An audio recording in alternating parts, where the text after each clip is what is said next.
Okay. أعوذ بالله من الشيطان الرجيم. أعوذ بالله من الشيطان الرجيم. Ambi tanga ina Allah Taala fe ala kan tanga shaytana ma. Shaytana mi Allah Taala ka danga ka yoro janga ka boka ni mam. Bismillah.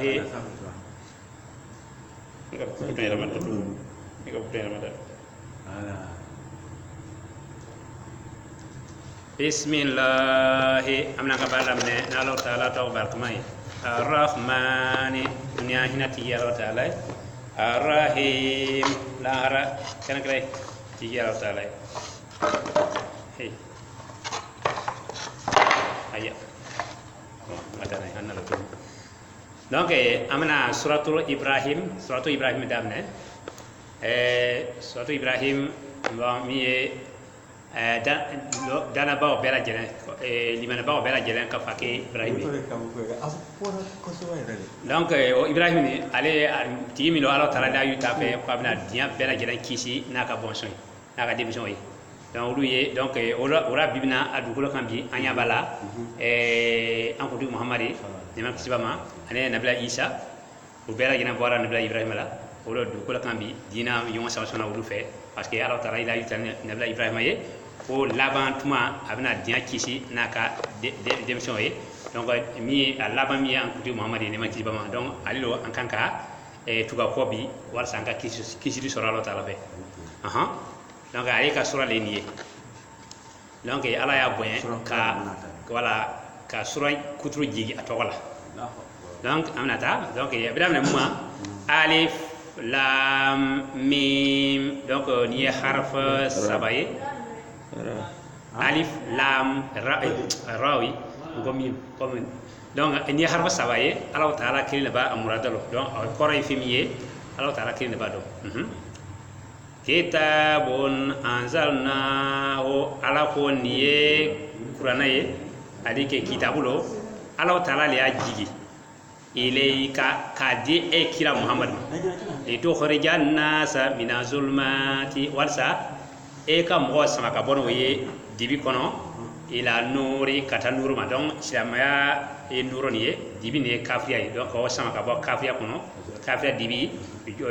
juguma dibi ala ni ko jugu bela jere dibi donc ala Taala ya dama di dan fi bela jere ala di bela jere sama ka bo dibi kono kana way islamaya nuru ma mi nyuma keli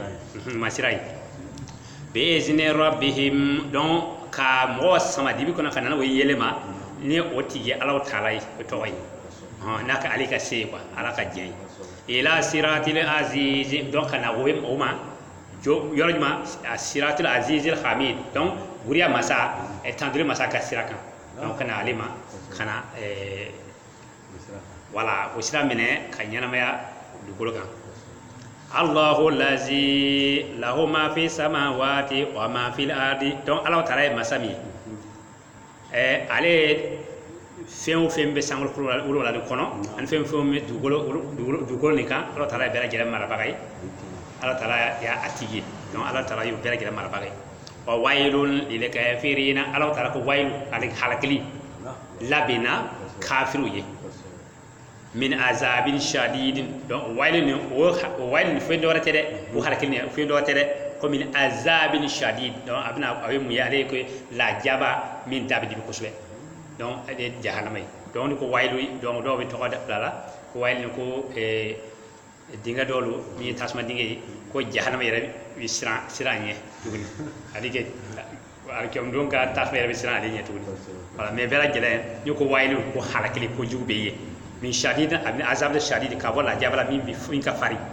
allazina Allah Taala ko mu'minu yastahibuna alhayata dunya min bitiya kanyama abi bi tiya kanwa ka teme alal ahira alkum don kan donc mo mi du tiya kanyama kanu alige ale jara oye ka ta alkum don kan donc du ko ka nyama bi tiya mo cho ma ka ta alkum don kan voilà donc fo ka nyani ni kalopa to ko nyalo ni aye voilà donc ni aye ibi na folo fe e fe ko fantia bi kan wa ibi na ko maka ka ikam balman do di joma ka wari soro dialo wa inasa parce que iti ala kam do fetuni do bi dialo inali do fe ba sedu fe iba ka do gol kan ya ko e ta fe bon hali ita fɛ i ka malo ala tɔgɔ ala kosɔn i t'a fɛ i ka sɛgɛn ala kosɔn i t'a fɛ i ka wala ko i ka dɔgɔya ala kama ani fantanya kana i minɛ ala kama i tɛ sɔn o ma kɔrɔ i ye alikɛmdo i diɲɛ kanu ka tɛmɛ alikɛmdo kan parce que ko i kan ka muɲu ka sabari ala ye latigɛ min d'i ma i ka sɔn o ma mais n'i bɛna yɛlɛma ni juwala ni fanga ye a kɔrɔ i bɛ diɲɛ kanu donc n'i ye diɲɛ kanu fana ala bɛ se ka o diɲɛ nɔgɔya i ye mais i bɛ kɛ jahannama i b'a alikɛmdo o de mɔgɔ t'a dɔn de wala mɔgɔ caman bɛ boli bi ka diɲɛ kanu bi an dugukolo la hadisi dɔ b'a fɔra ko ala taala ko ale tɛ se ka ko non ala taala ko diɲɛ kanu ani ala kanu tɛ se ka jɛ hali kɛ dusukun kelen kɔnɔ voilà parce que ko tasuma ni ji tɛ se ka don minɛn kelen kɔnɔ cogo min na a bɛɛ ye kelen voilà donc k'i bɛ ala kanu i bɛ diɲɛ kanu o tɛ se ka kɛ o de ye mɔgɔ caman bɛ bi o bɛ wuli ka zikiri yan dɔ ka kɛ faama ye waritigi ye tununa de o bɛ taa jahannama kɔnɔ ni zikiri yala ko nafolo kan i wuli ka zikiri yala ko ala yala i ko zikiri yala ni bɛɛ tɛ zikiri wa an bɛ min kan zikiri tɛ nin ya an bɛ kuranɛ kalan zikiri tɛmɛ nin kan wa n'i b'a fɔ k'i su ko n'i ka zikiri ye gansan don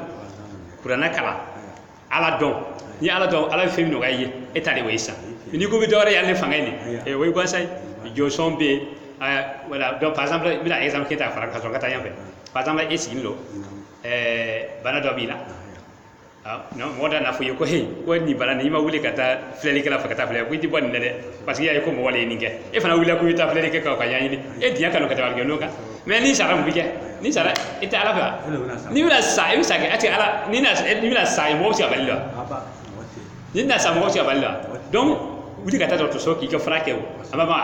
i wuli ka wuli kɛ ka taa sisɛfin faga ya ka bafin faga ya ka wulufin faga ya ka mun kɛ diɲɛ ko n kana sa n'i bɛna sa n'i bɛna sa i bɛ sa de donc ka taa donc kɛra diɲɛ kanu ka tɛmɛ alikɛmdo kan fɛn caman b'a la quoi an tɛ se ka fɔ ka ban ayatu dunia wa yasuduna sisan non wa yasuduna an sabilillah ka tila ka mɔgɔ bali ka bɔ ala ka diinɛ ma ya yɔrɔ yasuduna kɔrɔ ni a bɛ ko fila fɔ parce que i yɛrɛbakun fɔlɔ i b'i yɛrɛbakun bali ni sababu dɔw ye ka ala ka diinɛ ka ala ka diinɛ minɛ ka ala ka sira minɛ cogo ɲuman na walima fana ka tila ka mɔgɔ sama ka fara i kan tuguni i m'a ye donc e lo diɲɛ de diyara i ye ka ban i b'a fɛ ka kojugu kɛ i b'a fɛ ka mɔgɔ fana sama ka fara i kan tuguni ala ka diinɛ to yen o de bɛna fara kan i wajan o bɛ yan nɔ o bɛ ten yan wala o y'a fɔ ko na i y'a ye sisan an sabila o y'a fɔ ko na ha i wajan ka jɛngɛ ɲini ka don ala ka diinɛ kɔnɔ parce que ko fila bɛ yen kafiri de jɛngɛ ɲini ala ka diinɛ ye kafiri bɛ ban a la dɔrɔn ale ye kafiri ye ka taa mais sisan nafiki ale bɛ don ka diinɛ yɛlɛma ka yɛlɛma k'a kɛ ko fɛn dɔ wɛrɛ ye voilà ka m'a ye mɔgɔ caman na i bɛ taa mɔgɔ caman ye o ye kuranɛ ta k'a sɛbɛn ni joli kolow ye ni adamaden wala ni maniw ye ani hayidaw ye ani wala ani joli yɛrɛ nin ye ani dabaw ta ye ani mun ye ko ale bɛ ko ɲuman kɛ n'a ye ala ye nin fɔ i ye yɔrɔ jumɛn e ka taa joli minɛ ka ala ka tɔgɔ sɛbɛn n'a ye subhanallah donc a kɔrɔ ko bi mun ɲuman kɛra n'a ye donc i y'a jɛngɛ de ala ka sira i y'a jɛngɛ de k'a sɔrɔ ala ma nana ye ala ma nana ni kuranɛ ye ko an ka nin ko kolon nin kana ye kuranɛ bi kalan n'i b'a fɛ ka kuranɛ fura kɛ kuranɛ la i b'a kalan n'i y'a kalan voilà hali n'i sigira yɛrɛ kan n'i y'a sɔrɔ i dɛmɛ baga yɛrɛ n'i y'a lɔra i y'a sɔrɔ i tɛ mɔgɔ tɔɲɔ ka ban i tɛ kojugu kɛ ka ban i jɔ ala gasira i tɛ don mɔgɔ gasira ka ban n'i ye fɛn o fɛn deli ala fɛ ala b'a jaabi n'a y'a sɔrɔ ala ma jaabi ka ban ala bɛ min nɔgɔya i ye ale barika ka bon ni o ye donc ala bɛ min nɔgɔya i ye i ka latigɛ de o ye mais ka taa force ni ala ma sɔn o ma de parce que an bi an b'a fɛ ka force de mɔgɔ dɔ y'a fɔ ne ye don dɔ la an bɛ baro kɛra ko non ne y'a ɲininka ko non est ce que ko e bɛ manama kumakan min fɔra ne ko yɔrɔ jumɛn i y'a ye kira ni ma kisi ba ani sahaba ninnu o ni ko ninnu ɲɔgɔnna kɛra ko non ko ani sahaba ninnu tɛ kelen dɛ ko ala ma nɔgɔya wuli parce que ko ala ye an n'u falen o ala ye nin ko nɔgɔya an ye donc ala de y'a to yen ninnu bɛɛ lajɛlen sara ko kana se an ma se ala b'a nɔgɔya an ye k'aw to yen ko nkalon don filanikɛla nana fini sɔrɔ sama kɔnɔ e bɛ dugu la wala ko silamɛ don jaba tɛ donc kana yɛrɛ nɛgɛ an ka kɔnɔgoya dɔrɔn ni ala ta la ye yɔrɔ jumɛn la o bɛ yen i b'a jɛn donc ka jɛngɛ ɲini ala ka diinɛ o la i ka ala k'o tigilamɔgɔ ninnu fɛ dɔ la ni o bɛ fili kɔnɔ ba e ni fili janba ye donc o fili ka yɔrɔ jan ka bɔ ala ka diinɛ ma wa ma arsalnaka min rasuli ala taala ko ali taala ma kide siki du kol kan illa bilisani qaumi fo aka kuma kide ni fe ka teme aka du mo ka kan yiba da koro kide ni ka kan ni samolo ala kuma fe ni samakan ni mo silo ala kuma ka mo kan ni tuawulo ala ni arab kan lo wolo kira ni ma kijama ay ala ka kuma ka so ni arab kan ni bi jabi bi di mo mi ba ko ala ka kuma ti arab kan ay do fa du ko ga ko li saboy ko grande arab kan ti kurane do koro abati ka kala yake abaka wajike kumbe kwa kuna ya chambe wajira ko arabiyal mubinan arab kam min pangla kele kadi ko wali do ya tarawa a clair mais e ko arab kante e ko jo kanjbal ja flek e bi mo batani kuma kan wajibo limam bayre ko foka ko arab kante ko ni wali so yima ya so yima ka dalil di tika dalil di ta ja bala do ko arab kante amballo kambera gele hali samo kan yere ibisi ka ke samowe mini kuma kan do ay fara yeni sama kay ta famu musikan habité france kan habité ni talen do dara ijan fa ita korlo mais ko na kan mi tuwala mais ka foko kan te o igalo yi ouais donc wote ko da famu ba voilà donc ibisi ka kurana ibisi arab kan mais on ka france kan mais ka anglais kan mais ko kuma ne fara yeni anglais kan ni arab kan mais ya kara ita famu parce que it ka famu parce que ko o ma kora ila wota ira ko kan te do c'est comme ça tu sais la kan tero bible be mo ba kan france kay mais asiga mo be afa moi france kan tero donc arabu yere be o to ko na fam mais tay da ko arab kan tere arab kan lo mais a fora a tiri ko man fone wo aya fo ko di ko di ale ko ni kay par exemple ala ko yordo par exemple ko ako par exemple ko ni fali ko mo mi wala mo mi be kurana kala mais te para kan kurana yi ka kan ko ka jogoy ko ina fo falilo o yef seba taka blati a mo kola mais talent wa yo do ba fo fana go ko mo ina fo mo do le boara soufe e san koro ni san menna aya bi yelike ni san ma men fo tugni ali ni san men ba tugni aya abi fi dibi fi abi lo jaro atika tama tugni dibi kono mais c'est korle o san men nuya koro bala do abi kafriya ane ko jugu ane ko yuma kuma fara wala donc kuma bi fo akɔrɔ ni be kan ni fana be donc kan ni kan mais akɔrɔ ni sisan kɔrɔ baara fo ke di ka yira ila ni to ta famu mon ko leni donc ka fo ka arab kan de ibe kara kurana ka ibe kafia kurana ka ayama ibe ba kurana ka ayama quoi kata donc qur'anan arabiyan wa arab kan do ya ulaika yol mombe voilà donc ça marsa na ka mi rasul illa bi lisan qawmihi liyubayyana lahum walsa ala be kuma fo kide ni fela ka kanye walisa aka se ka kuma kan ta wala kayira ka mo na ka kan da ke ga famu kana fo mo ci de e fla kan fela fona fe ou fran kay bal abi mula ko fu ta kan tuya donc wa yufayutillu Allahu man yasha ala ko me benata man bi fo mo ko fe ba famu de mais ala be mo ko fili ma yasa mi adia o ya hadi ma yasa ka mo kanda mi adia donc man mi la foye ka kan e bina mais mi la ka son ka mo kana mi na ala gutiga mo kanda mi banana ala gutiga mo fo ulu fa ka fi kata donc akoro anga bamba ne la dika mi yoro ali ala ka kuma kan kurala ka ban anga barake nay an kana bana de na bana ka ban a kun ko le sama ya mo chambe bi o son ka loterie haramu mo chambe o son ka dora haramu de mo chambe o son ka jo so haramu de hale shek ya do fo ko ni jobi fa ko kana fi ko kamara wala billahi aka sere ya ban fe ese ni shek ko di jobi fe ko kamara ko kana fi ko kamara ko kai ko mo skan ni jula kan ba de ba wala me mo skan ya ko ko ha wala fele mo fele beni mo beni mo sa ka talo jahannam ko mais mo ta do ko mo ka fuye ko ni ku bi fe ku bi fe ko taba ku do be mo sinna ke ko na ka bi fe ki kamera ko ni ka fa wala ka fa fi nyama to ka ba mi fe da kan te ka na bi ka yi ma ko ki kamera et puis abta green ma fa ko shakabalo fleke je tanabane ko shakabalo mo ko ta de wala solo ma fo ko dia kina fe ko mo ko ako ko kira fili ko i wula ka film so fa ka na bi ma ko kana fili ku ka mara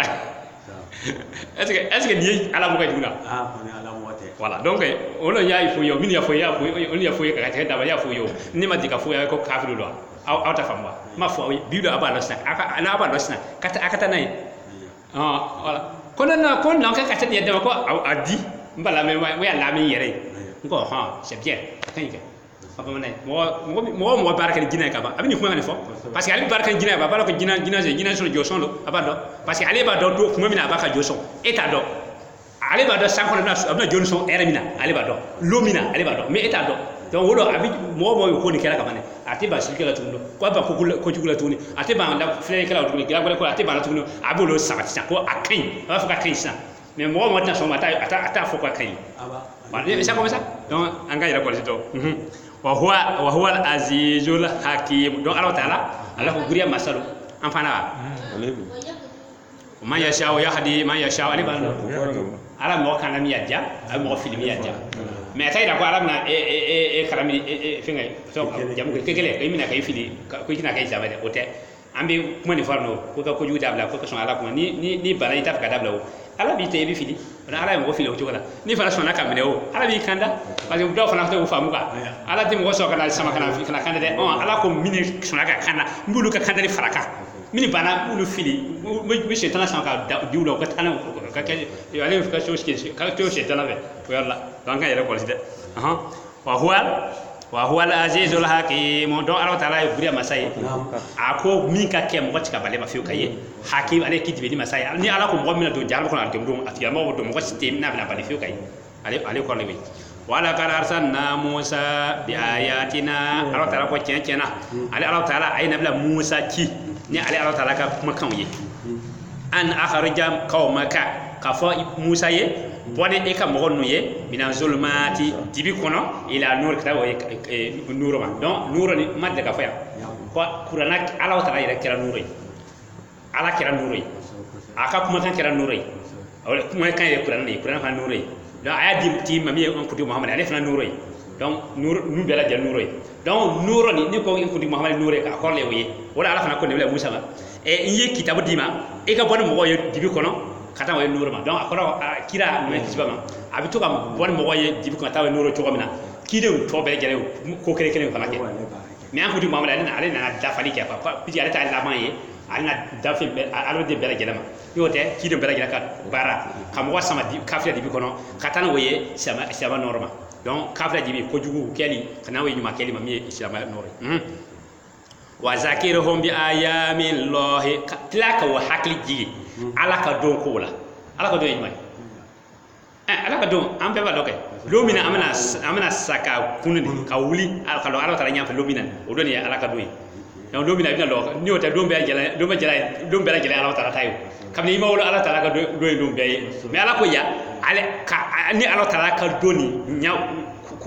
kuma foye o hakili ka jigila kala ko don dobe o bana wuli ka doni ala ta nya fe ngo nyiniga o ke wala ko para yuma na bara jubela jela o don donc ni ko était son du ko kan o do na la jabli di ala ni ko pele ikana sare ni sara ko ni kunni ni kunna bi lo ala nyafe ni lo ala nyafe abda ni gale ni nyuma ke aba ira ila ni juma ke aba ira la ni jahanama lo wajibi ila do tika ba ni ala dan fa lo ibe do yi donc kuma ne ko le wala ala ko o hakli jigi ni ne ala taala ka do la ya min la inna allaha donc lo ko ni ala inna la lo ko Allah taala salam inna allaha malo inna fi zalika donc ni akala l'envers que france kanake ni akala kata ko be inna fi zalika la ayatin to ala ko ni ko nyaw nu bela jelen kono ko kaba ko le bala li kulli sabarin sabar bagaw kele bela jele shakur mi barakalla bagay donc mu kono ale alkeum doni ala ko kaba ko bala de ya do ko koni bana ko ni di ko ni shega mi di ko no ko kaburu akapta ne kaburu ko ne kaburu ko no ne logo dugulo ga Allah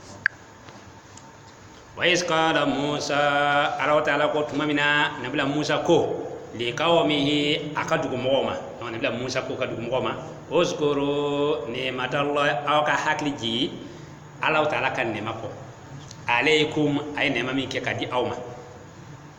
is tuma mina anjaakum min ali fir'auna don yene makede tuma mina Allah taala yi aw kisi ka bo fir'auna na ka mboma may fir'auna min ali fir'auna ka la ka tuma faka bani saka halaki ba ko do faka kwa don Allah taala yi kisi ka fir'auna halaki donc ni ne may wala ko bani saka on ma ko hakki jigali alila alors ka Allah ne ma baki wi yasumunakum su alazabi firana ka mo tumbi aw toro jugudana wa yuzabihu na abnaakum o tumbi aw ka de chama mene ko kantige wa yastahayuna nishaakum katlaka aw ka de musumanu kawlu to nyana o to lu faka don ye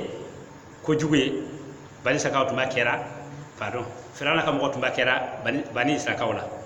wa fi zalikum bala'un arakun ni koni kono adike ka de kema mene ko faka ka de musmo to ni arakun ni jarabli bele balo min rabbikum min bora awti alafe azimiti ti bele bay akoro pije Allah taala ti ko juke mo wala mais alabe mo jarabi voilà donc akoro atayira ko Allah taala bi ba fo mo kana ika deni kantige de shaitan le bina imani kantigeli ye shaitan le bina imani banaye shaitan bina imani ko jubel gele ala ka examiner ka fle est ce que nka jonne abna son ka muyo ka sabar shaitan koro kala shaitan kana son ka sia koro wala abna siwa donc ni sira sanka ka shaitan ka se ko bela gele ke e bana ido la kenken sinon ma si koro ala wala ni ne ka joy mai mais ni sona ala bi to shitara bolo bana donc e jon kuntay ko ne ko le ni donc wolo bani sakao kan ko kanti gal mamina hale bi bo ala wele ko be ala an kisi donc bi fo ala na la bono wi katana wi kanan san mo ne ko le wi donc e kana na fo ko ala le ko jub blaila non c'est faux ata ko jub bla mo mais ala bi examiner wolo ko la jarabi ni ba ko la jarabi ni ko le ko yere ni wa do ba ko korboli do korboli koro ko do na la isoro e ka se ka munyo ni ko ni ikara ala kota do mo be na ko korboli jolle do tabe banalo do tabe fantanyalo do tabe nafri yere lo do tabe nison dialo do tabe nison gol hadike du tienlo pere gele bara donc mais e bi se nison mi siga dia e ka kafriya ke sita ke sikoro ibisi ka nafolo basoro sita ka sey koro ibisi ka ke fantan sita ka sey koro ibisi ka ke bela gere fara sita ta sey koro fana donc akoro e kan ka bama igala haliya ibila haliya mila e ka bama sita kana sey koro mais ama woloni ama wodonde ama wole ko mais min bi sekane ama wole ko sita sey rawdu koro kaso ama dogo ala taala ko kurana ko cewjo ala ko tede ala mo bela gere ali ke ibisi ka setige jahannama de ibisi ka fantan jahannama de ibisi ka setige kana adna kono godo adna kono ibisi ka fantan godo adna kono mais ka bamba e ka la haliya de e kana perdre quoi ali ke e kana ke jahannama de yalla mar be tuguni aya kono wa is c'est ça non wa is ta'azana rabbukum la in shakartum wa ko Allah taala ya kambo aw maka fo awye la in shakartum no la in shakartum na sona kani Allah taala barakallah la azidannakum ba wa ka hera faraka donc ni sona kala ka ala barakada ne ka here ala be ka here faraka hana masko na hana make dugol ka here parce que ni ka here dan so ajara yeka ba mais alke do ala ta do adna ko faraka dugni donc here faraka here kan mais ala ko tawul ba dugni azidannakum zano wala in kafartum ala kon ka na banani ala taala ka kafriya ko ma soni alama in azabi ala ko ni ala taala ka jakata nka tora ni kone la shadina ala ko aka faride saka tora ka fari ya ko na kono kurati tolo ke ali halse mo woni ne wa kurati mo woni ni halse ta kuma ka duwo ba halse ko to be yo kurana kono ale nazira o basira na akai abi kankari da yedo kankari ka ni jale kuma ka woni ni ma ke dron no bela jela ka wale dron parce que la fuye fe ka jaka ba ka sundo ka ma ke ka so adna so ni wote ni ma o ke ko jahannama kira ba foti mais addu kurala bi halse ba nasina kana kuma kan duwo ye woni ni kete i ka jurmu sanke jurmu be ba san wakele jurmu ba san tata kurante fo kurante fo yi